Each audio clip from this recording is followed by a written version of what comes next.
Assalamualaikum warahmatullahi wabarakatuh.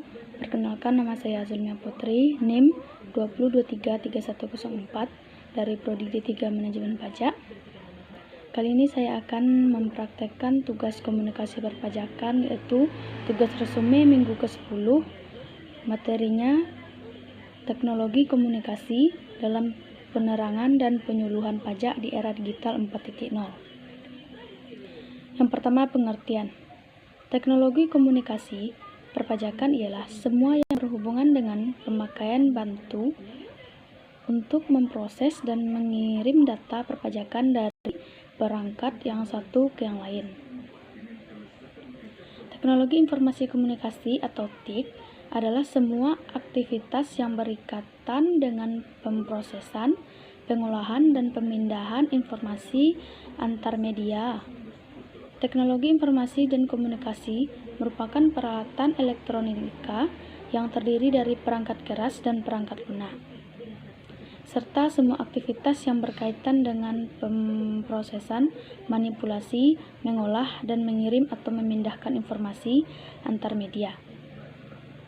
Jadi dapat disimpulkan bahwa teknologi informasi dan komunikasi ini ialah teknologi yang berkaitan dengan pengambilan, pengumpulan, pengolahan, dan penyimpanan atau penyebaran dan penyajian informasi.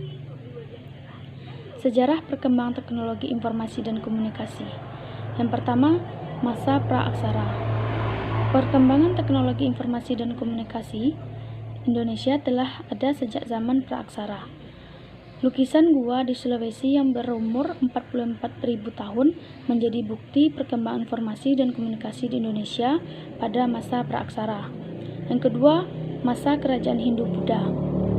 Pada masa kerajaan Hindu-Buddha, perkembangan teknologi dan informasi Indonesia telah banyak mendapatkan pengaruh oleh kebudayaan India. Perkembangan teknologi informasi dan komunikasi masyarakat Indonesia dahulu banyak memakai media alamiah atau media alam berupa batu, prasasti, daun lontar, dan hewan. Dalam aspek bahasa dan aksara, masyarakat kuno Indonesia memakai bahasa Sanskerta dan huruf Pallawa sebagai alat komunikasi secara lisan ataupun tulisan. Yang ketiga, masa modern. Teknologi informasi dan komunikasi modern di Indonesia sangat berpengaruh oleh penemuan baru di negara-negara industri seperti Eropa dan Amerika Serikat. Berikut sejarah perkembangan teknologi informasi dan komunikasi modern di Indonesia, yaitu yang pertama, internet.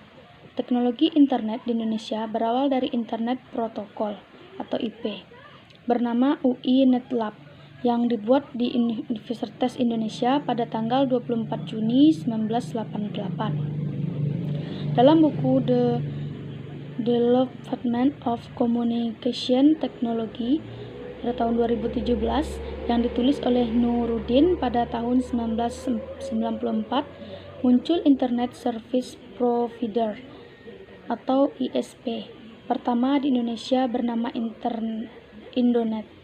Indonet berhasil membuat koneksi awal ke internet menggunakan teknologi dial-up. Pada tahun 1995, Kementerian Pos dan Telekomunikasi mengeluarkan izin usaha kepada ISP Indonet dan Rednet sebagai penunjang perkembangan teknologi internet di Indonesia. Berdasarkan laporan kompas.com, jumlah penggunaan internet di Indonesia mencapai 196,7 juta pada kuartal kedua tahun 2020. Jumlah ini meningkat dibandingkan pada tahun 2018. Pada tahun 2018, adalah 171,2 juta. Yang kedua, radio. Sejak tahun 1920-an, Indonesia mulai mengembangkan radio.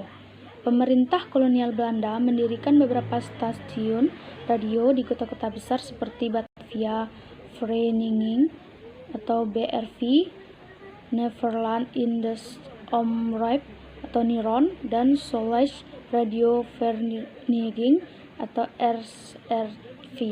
Pada tahun 11 September 1945, pemerintah Indonesia berhasil mendirikan stasiun radio nasional Indonesia yang dikenal dengan Radio Republik Indonesia atau RRI. RRI memainkan peran penting dalam revolusi kemerdekaan Indonesia. Selama agresi militer Belanda kedua, peluncuran RRI Wonosari, Yogyakarta menjadi penghubung utama antar kaum nasionalis Yogyakarta dan pemerintah darurat Republik Indonesia atau PDRI di Bukit Tinggi. Yang ketiga, satelit di Indonesia dimulai dengan pembangunan sistem komunikasi satelit domestik atau SKSD Palapa pada masa pemerintahan Orde Baru. Satelit Palapa berhasil diluncurkan pada Bob Kennedy di Amerika Serikat pada tanggal 8 Juli 1976.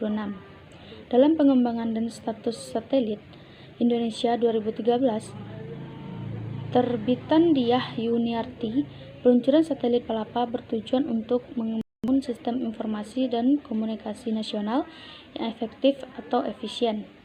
Sistem satelit dapat menyediakan layanan telepon dan fax antara kota-kota di Indonesia. Yang ketiga, bentuk-bentuk teknologi komunikasi perpajakan. Yang pertama, sistem elektronik. Sistem pengolahan pajak elektronik meliputi registrasi elektronik atau e-registration. Yang kedua, tagihan elektronik, e-filing, SPT elektronik atau SPT, serta tagihan elektronik atau e-billing. Masyarakat mempercayai bahwa modernisasi teknologi bentuk ini ialah salah satu pilar penting informasi perpajakan karena akan sangat bermanfaat untuk menaikkan pungutan pajak dan serta mendorong wajib pajak agar mengetahui peraturan. Yang kedua, Cortex System. Cortex System ialah sistem teknologi informasi dan komunikasi yang memberikan dukungan terintegrasi bagi pelaksanaan tugas-tugas. Yang keempat, penerapan teknologi internet. Salah satu perkembangan dalam bidang teknologi informasi yang diaplikasikan untuk beraneka ragam kepentingan adalah internet, yang merupakan jaringan komputer global. Penerapan teknologi internet ialah yang pertama, mengakses informasi, yang kedua, mengirim pesan, yang ketiga, berdiskusi dengan orang lain dalam organisasi. Yang kelima, kelebihan serta kekurangan menggunakan media internet. Yang pertama, kelebihan. Yang pertama, kemudahan akses internet. Yang kedua, kemudahan untuk saling berhubung dengan orang lain. Yang ketiga, kemudahan untuk berbisnis. Yang keempat, kemudahan untuk mendownload aplikasi yang penting untuk sebuah usaha atau organisasi. Yang ketiga, yaitu kemudahan mengetahui kondisi alam. Yang kedua, kekurangan. Yang pertama, menimbulkan radiasi. Yang kedua, boros saat menggunakan kuota. Yang ketiga, menghabiskan waktu yang tidak bermanfaat.